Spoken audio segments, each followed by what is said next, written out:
طلبا میں بات کرنا تو گویا ایسا ہے جیسا آپ نے چھوٹے بھائیوں سے بات کرنا، اور ظاہر ہے اپنے گھر کے اندر اپنے بھائیوں سے کوئی آدمی بات کرنے میں کوئی تکلف محسوس نہیں کرتا، تو اس لیے میں بھی کچھ ہمت کر کے آپ کے سامنے حاضر ہوا ہوں۔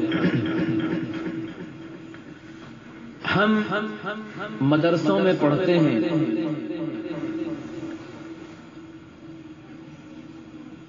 اور دنیا میں کوئی بھی انسان ایسا نہیں ہے جس کو اللہ نے تھوڑی بہت عقل دی ہو کہ جب بھی وہ کوئی کام کرتا ہے تو اس کے سامنے اس کا مقصد ہوتا ہے، اسے معلوم ہوتا ہے کہ یہ کام میں کس لیے کر رہا ہوں۔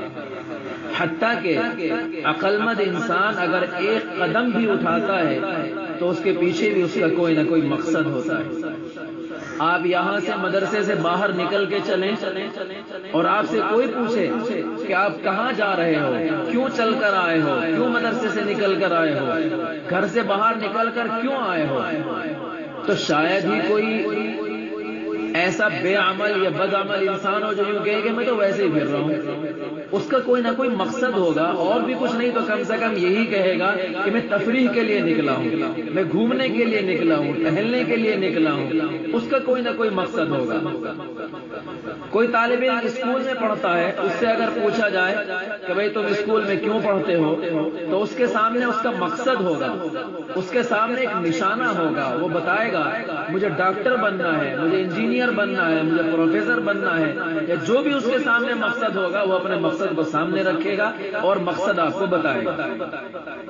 اس وقت ہمارے مدارس اسلامیہ کے اندر، میرے منہ سے شاید بات اچھی نہ لگے لیکن یہ بات میں نے حضرت مولانا مفتی سعید صاحب دامت برکاتہم شیخ الحدیث دارالعلوم دیوبند سے بات میں نے سنی ہے۔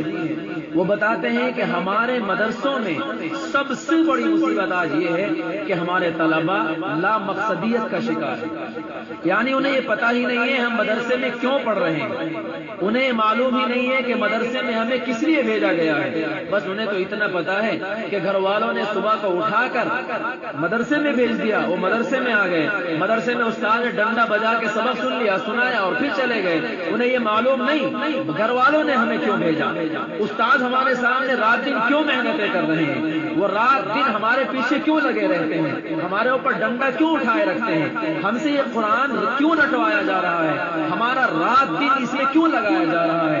صبح فجر کی اذان سے گھنٹوں پہلے ہمیں اٹھا دیا جاتا ہے، سونے نہیں دیا جاتا، گھومنے نہیں دیا جاتا، رشتہ داری میں نہیں جانے کی اجازت ہوتی، ماموں کے یہاں نہیں جا سکتے۔ کیا وجہ ہے کچھ پتا نہیں، بس اتنا پتا ہے کہ گھر والوں نے گھیر کے اس کو مدرسے میں بھیج دیا اور مدرسے والوں نے اس کو درسگاہ میں بٹھا کر ڈنڈے کے زور پر اس سے تھوڑا بہت سبق سن لیا اور اس نے سنا دیا اور بات کرا۔ اسے معلوم ہی نہیں ہے کہ مجھے بننا کیا ہے، اسے پتا ہی نہیں ہے کہ میرے سامنے مقصد کیا ہے، اسے معلوم ہی نہیں ہے کہ میرا نشانہ کیا ہے، مجھے جانا کہاں ہے، میری منزل کیا ہے، میرا نشانہ کیا ہے، مجھے کس مقصد تک پہنچنا ہے۔ ہمارے طلباء کو معلوم نہیں۔ یہی وجہ ہے کہ ایک بڑی تعداد ہے جو مدرسوں میں پڑھ رہی ہے، لیکن جب کام کے افراد کو تلاش کرنے کی ضرورت پیش آتی ہے تو کام کے افراد نہیں ملتے۔ صرف دارالعلوم کے دورے سے تقریباً 2000 طلباء اس وقت فارغ ہوتے ہیں اور 1000 یا 1200 کے قریب دارالعلوم وقف سے فارغ ہوتے ہیں، اور آپ جائیے کسی بھی بڑے مدرسے میں ہر کسی کو اچھے استاد کی ضرورت ہے اور نہیں ملتی، اچھے امام کی ضرورت ہے نہیں ملتا، اچھے مدرس کی ضرورت ہے نہیں ملتا۔ وجہ یہی ہے کہ اس نے اپنے مقصد کو اپنے سامنے نہیں رکھا، جس کی وجہ سے آج وہ لامقصدیت کا شکار ہو کر 8-10 سال اس لائن میں گزار دیتا ہے اور پھر آخر میں وہی حال ہوتا ہے جو علامہ اقبال نے کہا، اٹھا میں مدرسہ و خانخواہ سے نمناک، نہ غازی نہ حجازی نہ صاحب لولاد، کچھ نہیں بنتا، جھوٹا تو جس حال میں ہوتا اسی حال میں وہ رہ جاتا ہے۔ جہاں سے وہ چلا تھا گھر سے، جاہلیت کے ماحول سے، وہ مولوی بننے کے بعد، عالم بننے کے بعد، 8-10 سال لگانے کے بعد اس کی گفتگو، اس کا بولنا، اس کا لہجہ، اس کا چلنا پھرنا، اس کا اٹھنا بیٹھنا اسی طرح ہوتا ہے جس طرح اس کے اور ان بھائیوں کا ہے جو گھروں پر ہیں، اس لیے کہ اس نے ان سے الگ ہٹنے کی کوشش کی ہی نہیں، اس نے کچھ بننے کا ارادہ کیا ہی نہیں۔ ایک مرتبہ دارالعلوم دیوبند میں علی گڑھ یونیورسٹی کے کوئی پروفیسر آئے، انہوں نے ایک طالب علم کو مسجد رشید کے سامنے پکڑا اور پکڑ کر یہ پوچھا، بیٹا تم کیوں پڑھتے ہو، تمہارا پڑھنے کا مقصد کیا ہے؟ تو اس طالب علم نے کہا کہ میرا مقصد ہے رضا الہی اور اشاعت دین، اللہ کو خوش کرنا اور دین کو دنیا میں پھیلانا۔ اور پروفیسر تھے، انہوں نے کہا کہ یہ تو دو باتیں ہو گئی، رضا الہی اور اشاعت دین، دو باتیں ہو گئی۔ مقصد ہمیشہ مفرد ہوتا ہے، مرکب نہیں ہوتا، مقصد ایک ہوتا ہے، ایک سے زیادہ نہیں ہوتا۔ اب وہ طالب علم بھی دارالعلوم کا طالب علم تھا، اس نے کہا میرا مقصد ہے رضا الہی ما اشاعت دین، اور کو ماں سے بدل دیا، رضا الہی ما اشاعت دین، اور اب کہا کہ دیکھو میرا مقصد مفرد ہو گیا، بات وہ کی وہی رہی اور مقصد کو اس نے مرکب سے مفرد میں بدل دیا۔ تو یہ جو دو لفظ ہیں رضا الہی ما اشاعت دین، اگر ان دو لفظوں کو کھولا جائے تو ہمارے سامنے ہمارا مقصد آ سکتا ہے۔ رضا الہی کا مطلب یہ ہے اللہ تبارک و تعالیٰ نے انسان کو دنیا میں جو بھیجا ہے، اللہ نے دنیا میں انسان کو بھیج کر قرآن کریم کے اندر وما خلقت الجن والانس الا لیعبدون جو مقصد تخلیق بتایا ہے، اس مقصد کو پورا کیا جا سکے۔ رضا الہی کا مطلب یہ ہے۔ اب اس مقصد کو پورا کیسے کیا جائے؟ اللہ تبارک و تعالیٰ نے جس مقصد کے لیے بھیجا، اور اللہ تعالیٰ بندے سے جو چیز چاہتا ہے، اللہ اپنے بندوں سے کس چیز کا مطالبہ کرتا ہے، جب تک بندہ اس کو نہیں سمجھے گا تو اللہ کی مرضی کے مطابق بھی نہیں چل سکتا۔ اگر کسی کا باپ اپنے بچے کو بازار میں بھیجے اور اس بچے کو یہ پتہ ہی نہ ہو کہ میرے باپ کو کیا چیز منگانی ہے اور کیا چیز اس کو پسند ہے، وہ ایسے ہی پیسے لیے اور چلا گیا، یہ پوچھا ہی نہیں کہ کیا چیز لانی ہے، یا یہ تو پوچھا کیا لانا ہے، لیکن اس بچے کو یہ نہیں پتا میرے والد صاحب کو کس طرح کی چیزیں پسند ہے۔ کپڑا منگایا تھا لیکن یہ نہیں معلوم میرے والد کو کپڑا کیسا پسند ہے۔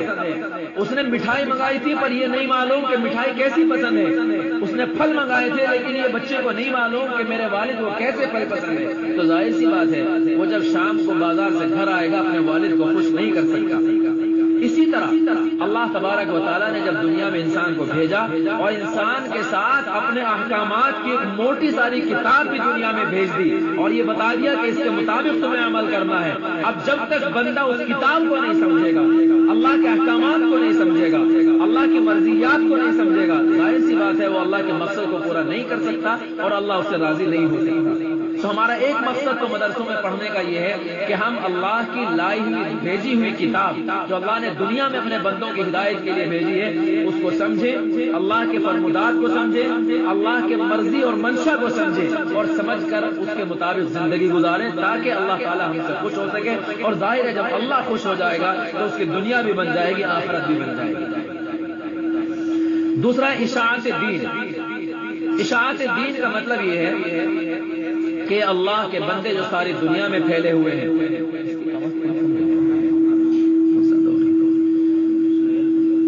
یہ اللہ کے جو بندے دنیا میں پھیلے ہوئے ہیں سب اللہ کے بندے ہیں، خواہ وہ کسی بھی مذہب کو ماننے والے ہوں، کسی بھی دھرم کو تسلیم کرتے ہوں، کسی بھی طریقہ عبادت کو وہ قبول کرتے ہوں، سب اللہ کے بندے ہیں۔ اور اللہ کے بندوں کو اللہ سے جوڑنا یہ ہمارا فریضہ ہے۔ ہم جب تک اس اللہ کے احکامات کو خود نہیں سمجھیں گے تو اللہ کی مرضی، اللہ کے فرمودات اور احکام دنیا کو کیسے سمجھائیں گے؟ تو اشاعت دین کا مطلب یہ ہے کہ ساری دنیا کے اندر جتنے بھی انسان بستے ہیں، چاہے مسلمان ہو یا غیر مسلمان، ان سب کو دین سکھانا ہے، ان سب کو اللہ کے راستے پر لانا ہے، ان سب کو اللہ کی مرضی سکھانی ہے اور ان سب کو اللہ کے فرمودات کے مطابق عمل کرنے کے لیے تیار کرنا ہے تاکہ وہ ہمارے بھائی بھی جہنم کا ایندھن نہ بن سکے۔ یہ ہمارا یہاں دنیا اس مدرسوں میں پڑھنے کا مقصد ہے، لیکن مقصد چونکہ ہمارے سامنے نہیں ہوتا۔ اور ایک وجہ اور ہے، آج دنیا کے اندر کیونکہ مادیت کا دور ہے اور مادیت کے اس دور میں ساری دنیا مادی ترقی کو اپنی ترقی سمجھتی ہے۔ ساری دنیا یہ مانتی ہے کہ جس کے پاس محل ہوں، جس کے پاس گاڑیاں ہوں، جس کے پاس کوٹھی اور بنگلے ہوں، وہ دنیا کا بڑا آدمی ہوتا ہے۔ یہ مدرسوں میں ٹانٹ کے اوپر بیٹھنے والے اور یہ پھٹے پرانے کپڑے پہننے والے یہ اس وقت احساس کمتری کا شکار ہو جاتے ہیں اور یہ سمجھنے لگتے ہیں کہ ہمارے وہ بھائی جو اسکولوں میں پڑھتے ہیں، ہمارے وہ بھائی جو یونیورسٹیوں میں پڑھتے ہیں، جو کالجوں میں پڑھتے ہیں، وہ ہم سے بہتر ہیں۔ اس وجہ سے احساس کمتری کا شکار ہو کر یہ آگے نہیں بڑھ پاتے۔ یہ ہمارے سامنے بڑا مسئلہ پیدا ہوتا ہے. اور عجیب بات تو یہ ہے کہ دنیا کے لوگ آج کل نعرے لگاتے ہیں کہ مدرسوں کے اندر دنیاوی تعلیم پڑھائی جانی چاہیے, مدرسوں کے اندر دنیاوی تعلیم ہونی چاہیے. حیرت کی بات ہے, کانفرنسیں ہوتی ہیں کہ مدرسوں کے اندر دنیاوی تعلیم کو داخل کیا جائے, نصاب کو بدلا جائے. حالانکہ ہونا تو یہ چاہیے تھا کہ جس دین کے بغیر انسان کی نہ دنیا کامیاب نہ آخرت کامیاب ہے, ہونا یہ چاہیے تھا کہ کانفرنس سے یوں کی جاتی کہ اسکولوں کے اندر کالجوں کے اندر دینی تعلیم کو داخل کیا جائے. مدرسے والے تو اپنی زندگی گزار لیتے ہیں, مدرسے والے کسی کے اوپر بوجھ نہیں بنتے, مدرسے والے ضرورت کے مطابق ہندی انگلش مدرسوں میں پڑھ لیتے ہیں, ساری ضروریات ان کی پوری ہو جاتی ہیں. لیکن پھر بھی وہ لوگ جب یہ راگ الاپتے ہیں, یہ نعرہ لگاتے ہیں, تو ہمارا طالب علم احساس کمتری کا شکار ہو جاتا ہے. میرے طالب علم بھائیوں, میں خدا کی قسم کھا کے بات بتاتا ہوں, دنیا کے اندر اس عظیم دولت سے بڑی کوئی دولت نہیں. ساری دنیا کی دولتیں, ساری دنیا کے عہدے, ساری دنیا کے مناصب اور ساری دنیا میں مادی اعتبار سے ترقی کرنے والے اس دولت کے سامنے ہیچ ہیں, ان کی کوئی حیثیت نہیں. اور یہ بات میں نہیں کہتا, آقا مدنی محمد مصطفیٰ صلی اللہ علیہ وسلم کی ایک حدیث ہے, آپ نے ارشاد فرمایا, من آتاہ اللہ القرآن ثم علم ان احدا اوتی خیرا من فقد کفر بما انزل علی ابی القاسم صلی اللہ علیہ وسلم. آپ ارشاد فرماتے ہیں کہ اللہ نے جس بندے کو قرآن کریم دیا ہو, قرآن کریم کی دولت سے نوازا ہو, اور پھر ایک لمحے کے لیے اس طالب علم کے دل کے اندر, اس حافظ قرآن کے دل کے اندر یہ بات آ جائے کہ میرا فلاں بھائی مجھ سے بہتر ہے, اس کے پاس گاڑیاں ہیں, اس کے پاس کوٹھی اور بنگلے ہیں, اس کے پاس دنیاوی مناصب اور عہدے ہیں, اگر ایک منٹ کے لیے طالب علم کے اندر یا حافظ قرآن کے اندر یہ بات آ گئی کہ وہ مجھ سے بہتر ہے, اللہ کے نبی فرماتے ہیں اس نے کفر کر دیا اس چیز کا جس کو اللہ کے نبی صلی اللہ علیہ وسلم پر اتارا گیا, کافر ہو گیا, اس کا ایمان چلا گیا, اگر اس نے اس بات کو اپنے دل کے اندر محسوس کر لیا کہ میرا فلاں بھائی مجھ سے بہتر ہے. اس لیے میرے بھائیوں, میں آپ کو یقین کے ساتھ اور اپنے چھوٹے سے تجربے کی بنیاد پر یہ بات کہنا چاہتا ہوں کہ آپ کو اللہ نے جس چیز کے اندر داخل کیا ہے, اللہ نے آپ کو جس چیز کے لیے منتخب کیا ہے, یہ چیز ساری دنیا کی دولت سے افضل ترین چیز ہے. حضرت مولانا ابو الحسن علی میاں ندوی رحمۃ اللہ علیہ لکھتے ہیں کہ اگر دنیا والے اس بات پر اکٹھے ہو جائیں اور اکٹھا ہونے کے بعد ساری دنیا کے لوگ یہ کہیں, ایک طالب علم کو پکڑ کر یہ کہیں کہ اے طالب علم, تو جو دین حاصل کر رہا ہے, تو جو قرآن پڑھ رہا ہے, تو جس کام میں اپنے عمر کو لگا رہا ہے, اس طالب علم سے ساری دنیا کے لوگ مل کر یہ کہیں کہ ہم ساری دنیا کی دولت تیرے پلے میں لا کر ڈال دیں گے, تیرے قدموں میں ہم سورج اور چاند کو رکھ دیں گے, اور یہ کہیں ساری دنیا کے عہدے اور مناصب تیرے قدموں میں لا کر ڈال دیں گے, تو اس دین کو چھوڑ دے. مولانا علی میاں ندوی لکھتے ہیں کہ خدا کی قسم طالب علم کو اس اپنے منصب کو, اس دولت کو چھوڑنا تو دور کی بات, اس کے ایک نقطے سے دستبردار ہونے کے سوال پر غور بھی نہیں کرنا چاہیے.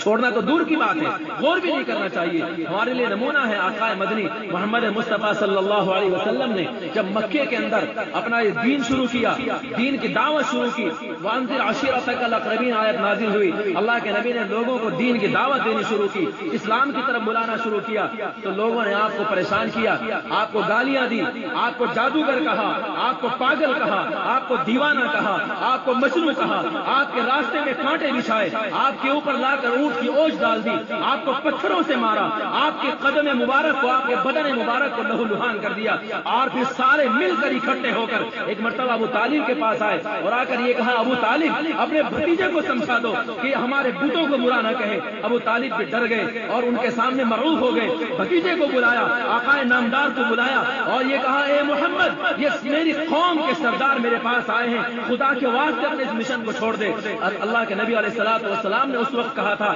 چچا جان آپ میرے ساتھ احسان کا معاملہ کرتے ہیں, آپ کا بہت شکریہ ہے, لیکن اگر آپ ان سے ڈر گئے ہیں, آپ میری فکر چھوڑ دیں. خدا کی قسم اگر میرے ایک ہاتھ پر یہ سورج رکھ دیں, ایک ہاتھ پر چاند رکھ دیں, ساری دنیا کی دولت میرے قدموں میں رکھ دیں, میں اس دین کو ہرگز چھوڑنے والا نہیں ہوں. ہم اسی نبی کے وارث ہیں.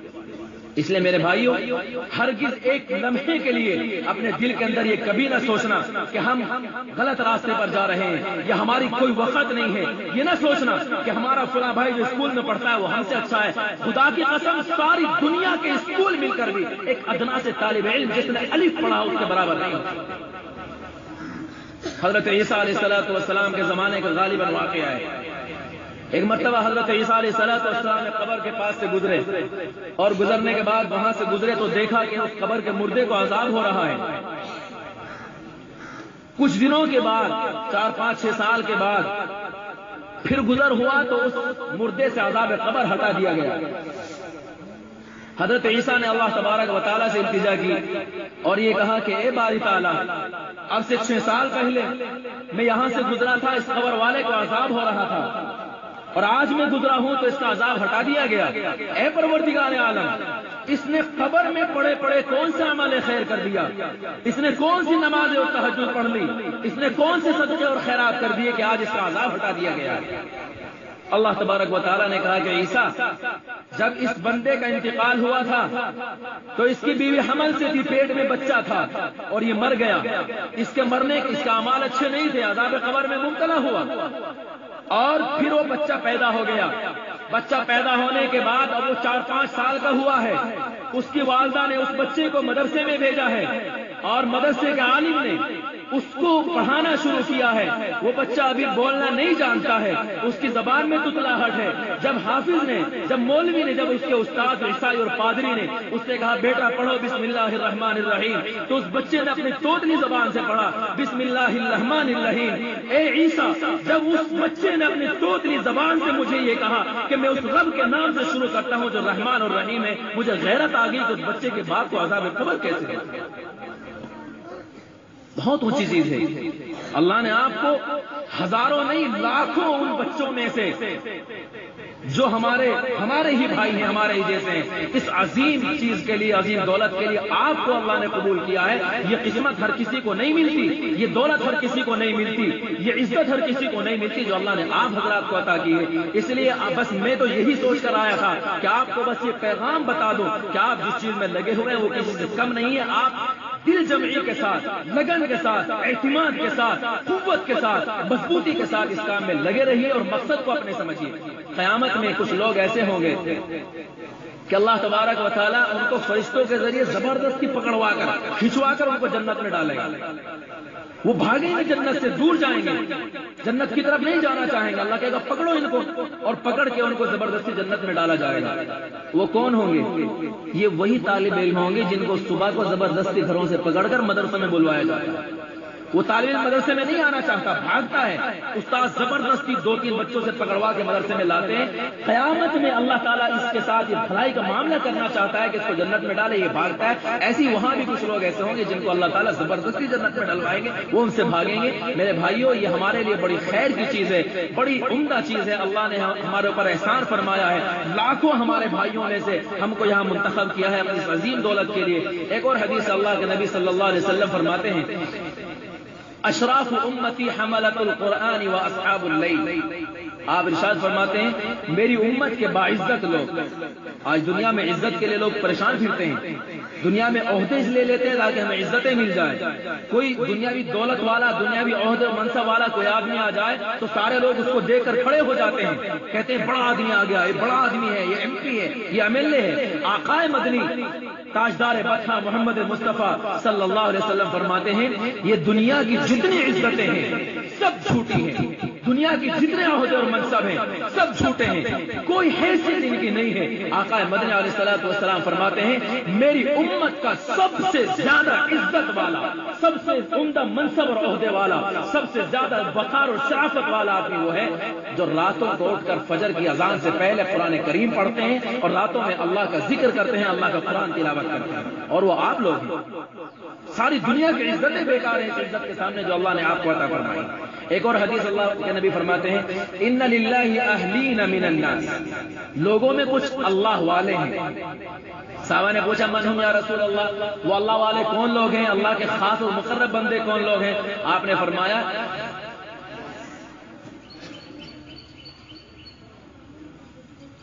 بھول گیا. آپ ارشاد فرماتے ہیں اصحاب، بھول گیا حدیث، حملۃ القرآن و اصحاب اللیل، ایسے کچھ الفاظ ہیں. آپ نے فرمایا اللہ کے خاص بندے وہ ہیں جو راتوں کو اٹھ کر جب سارے لوگ مزے کی نیند میں سوئے ہوئے ہوتے ہیں، جب سارے لوگ آرام سے بستر میں لیٹے ہوئے ہوتے ہیں، یہ اللہ والے اٹھتے ہیں اور قرآن کریم کو اپنے سینے کے اندر بسا کر قرآن کریم کی تلاوت کرتے ہیں، تہجد میں قرآن کریم پڑھتے ہیں، اس کو یاد کرنے کے لیے اپنے سینے میں بسانے کے لیے پڑھتے ہیں، یہ اللہ کے خاص اور مقرب بندے ہیں۔ اس لیے میرے بھائیوں، بس میں یہی پیغام دینا چاہتا تھا اور یہی بتانا آپ کو چاہتا تھا کہ آپ کو اللہ نے جس کام کے لیے منتخب کیا ہے یہ کوئی ہلکی چیز نہیں ہے، یہ کسی سے کم تر چیز نہیں ہے، یہ اللہ کی عظیم دولت ہے جو ہر کسی کو نہیں ملتی۔ اسی کے ساتھ ساتھ آدمی جس کام میں لگتا ہے اس کام کے کچھ تقاضے ہوتے ہیں، اس کے کچھ آداب ہوتے ہیں، اس کے لیے کچھ قوانین ہوتے ہیں، ان قوانین اور ان قواعد کی اور ان تقاضوں کی رعایت کرنا ضروری ہوتا ہے، تب جا کر انسان کامیابی کی منزل تک پہنچتا ہے۔ حضرت اورنگزیب عالمگیر رحمت اللہ علیہ کے زمانے کا ایک واقعہ ہے، ایک بہروپیہ تھا، وہ بہروپ اپنا حلیہ بدلتا تھا اور حلیہ بدل کے بادشاہ کے پاس جاتا تھا۔ ان کا کمال یہ ہوتا ہے کہ وہ اپنا حلیہ ایسا بدلے کہ انہیں کوئی پہچان نہ سکے، جب پہچان نہ سکے تو پھر وہ انعام لیتے ہیں۔ تو بادشاہ کے پاس جاتا حلیہ بدل کے اور بادشاہ اسے پہچان لیتا اور یہ کہتا ہے کہ میں نے تو تجھے پہچان لیا، لہذا انعام کا مستحق نہیں، انعام اس کو نہیں ملتا۔ وہ اس امید میں تھا کہ میں ایسا حلیہ بناؤں اور میں ایسا اپنا انداز بدلوں کہ بادشاہ مجھے پہچان نہ سکے، جس کے بعد مجھے انعام مل جائے۔ لیکن وہ کامیاب نہ ہوا، بہت دنوں تک طرح طرح کے حلیے بدل کے آتا رہا، بہروپ بدل کے آتا رہا، بادشاہ اس کو پہچان لیتے۔ ایک مرتبہ اس نے جنگل میں دور کہیں جا کر پہاڑ کے اوپر وہ بیٹھ گیا اور اس نے ایک بزرگ کا روپ اختیار کیا، اپنا آپ کو بزرگ کا حلیہ پہنایا، بزرگ بن گیا اور وہاں پہاڑ کے اوپر بیٹھ کے اللہ اللہ کرنے لگا۔ کچھ دنوں میں اس کی شہرت ہو گئی، لوگ اس کے پاس دعا کے لیے جانے لگے اور اس کے پاس جاتے، اپنی پریشانیاں اس کے سامنے رکھتے، دعائیں کرتے، اور وہ مشہور ہو گیا کہ بھائی کوئی اللہ والا آیا ہوا ہے جو پہاڑ کے اوپر تشریف فرما ہے۔ ایک دن بادشاہ اورنگزیب عالمگیر رحمت اللہ علیہ کا وہاں سے گزر ہوا تو لوگوں نے بتایا کہ حضرت یہاں ایک اللہ والا آیا ہوا ہے۔ حضرت اورنگزیب عالمگیر رحمت اللہ علیہ علماء کی، اللہ والوں کی بڑی قدر کرتے تھے، تو انہوں نے کہا بھائی ٹھیک ہے ہم بھی ان کے پاس جاتے ہیں۔ جب وہاں پہنچے تو جا کر اس کو پہچانا نہیں، سمجھے کہ اللہ والا ہے، ان کے پاس بیٹھے، ان سے دعا کے لیے کہا اور آخر میں چلتے ہوئے ان کو کچھ ہدیے تحفے دینے چاہے۔ جب بادشاہ نے اس کو ہدیے اور تحفے دیے تو اس نے پیر مار کر، ٹھوکر مار کے سب باہر نکال دیے اور یہ کہا کہ میں دنیا سے بچ کے یہاں تک آ گیا ہوں، یہاں بھی میرا پیچھا نہیں چھوڑتی۔ ان کو ٹھوکر مار کے وہ جو بادشاہ نے تحفے، ہدیے اور زیورات دیے تھے ان سب کو ٹھوکر مار کے باہر نکال دیا۔ بادشاہ کو اٹھا کے چلا گیا۔ دوسرے دن بادشاہ کے دربار جب لگا تو بادشاہ کے دربار میں وہ پہنچا اور کہا بادشاہ سلامت، میرا انعام دو۔ کہ کیسا انعام؟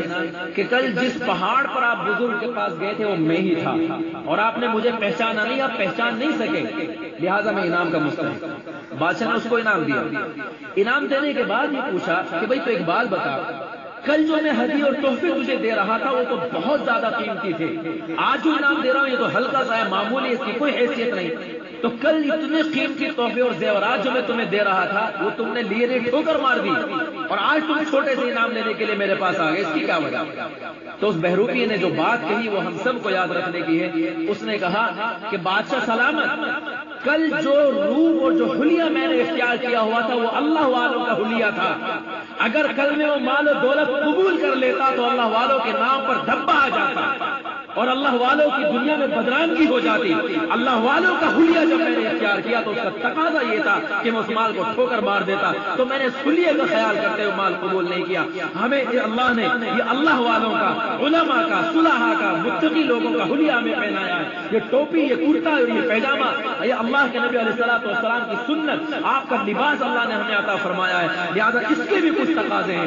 خدا نہ خواستہ اس لباس کے ساتھ، اس حلیے کے ساتھ اگر ہم نے کوئی ایسا کام کر دیا جس کی وجہ سے اس حلیے پر، اس لباس پر دھبا آ گیا تو ہمارے لیے شرم کی بات ہے۔ اس لیے ہمارے طلباء کو چاہیے کہ اس حلیے کے ساتھ ہمارے دوسرے بھائی جو کام کرتے ہیں، ہمارے دوسرے بھائی گانے بجاتے ہیں، ہمارے دوسرے بھائی بدنظری کرتے ہیں، ہمارے دوسرے بھائی چوری کرتے ہیں، ہمارے دوسرے بھائی نمازیں نہیں پڑھتے، ہمارے دوسرے بھائی نہ جانے کیا کیا کرتے ہیں، اس ٹوپی اور اس کرتے کے ساتھ اگر ہم نے بھی مدرسے کے وقت سے فارغ ہونے کے بعد اگر ہم نے بھی نمازوں کو چھوڑ دیا، اگر ہم نے بھی اسی طرح چوراہوں پر کھڑے ہو کر شور پہنچانا شروع کر دیا، اگر ہم نے بھی بدنظری شروع کر دی، اگر ہم نے بھی چوری شروع کر دی، اگر ہم نے بھی وہ ساری چیزیں شروع کر دی جو ہمارے دوسرے بھائی کرتے ہیں، تو میرے بھائیوں ہم میں اور ان میں کوئی فرق نہیں رہ جائے گا۔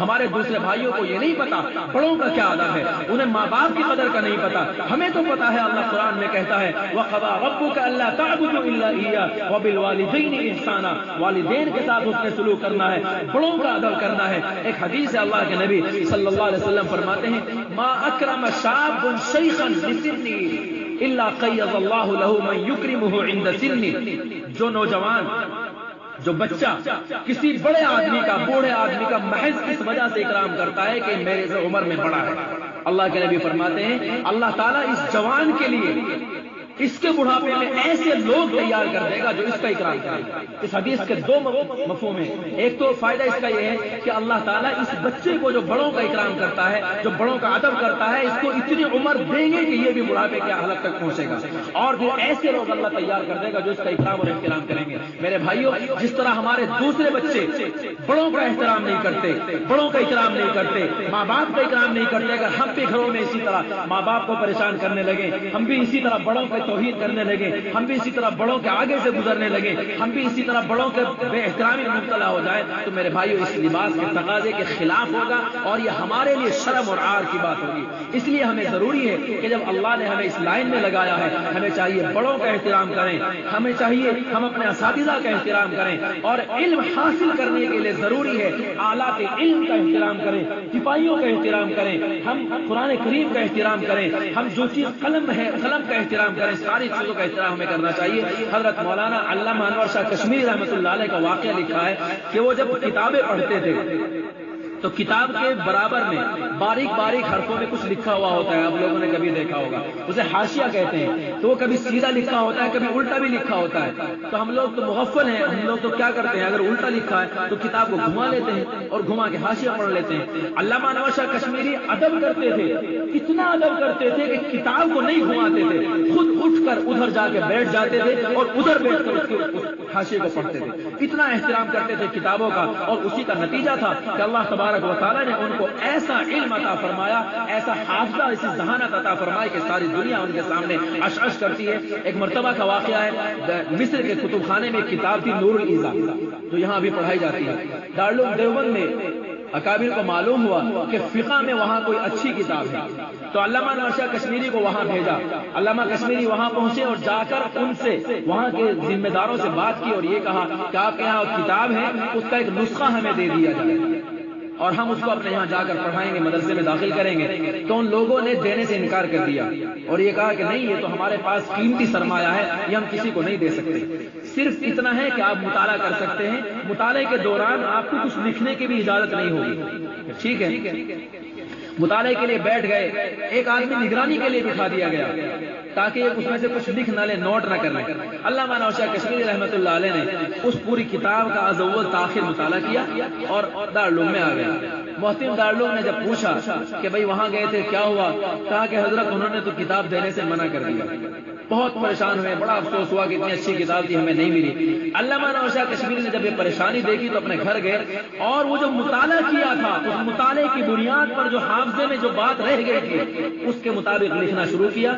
از اول تا آخر پوری کتاب ہو بہو لکھ دی، اور ہو بہو لکھنے کے بعد محترم دارالعلوم کی خدمت میں پیش کیا اور کہا حضرت انہوں نے دینے سے انکار کر دیا تھا، پر میں نے مطالعہ کر لیا تھا، اس مطالعے کی بنیاد پر لیجیے کتاب آپ کے سامنے، اور اس کتاب میں کچھ غلطیاں تھی ایک دو جگہ، اس کی اصلاح کر کے پھر مصر کے کتب خانے میں بھیجا اور یہ کہا کہ اپنی کتاب کی اصلاح کرنا۔ یہ ادب کا نتیجہ تھا۔ میرے بھائیو، اگر آپ کچھ بننا چاہتے ہیں تو آپ کو آلات علم کا، اساتذہ کا ادب کرنا ہوگا اور اساتذہ کو خوش رکھنا ہوگا۔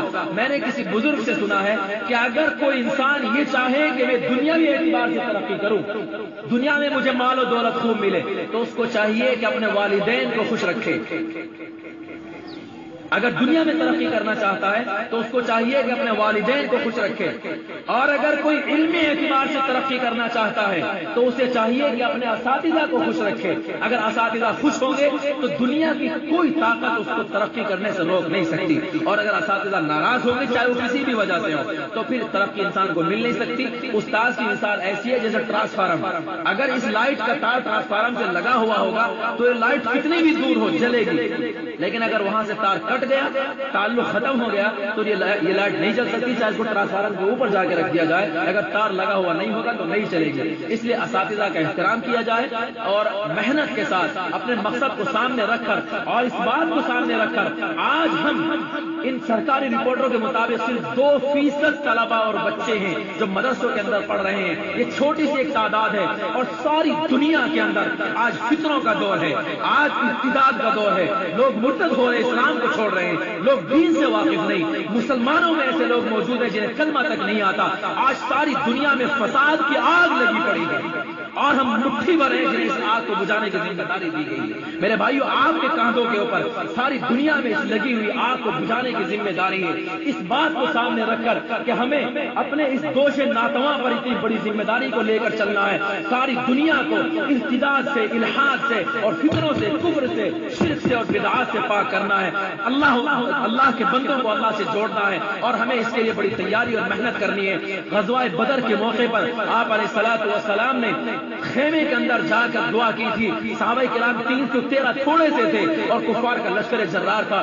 آپ نے کہا تھا اللہم ان تہلک هذه العصابہ لن تعبد الى یوم القیامہ.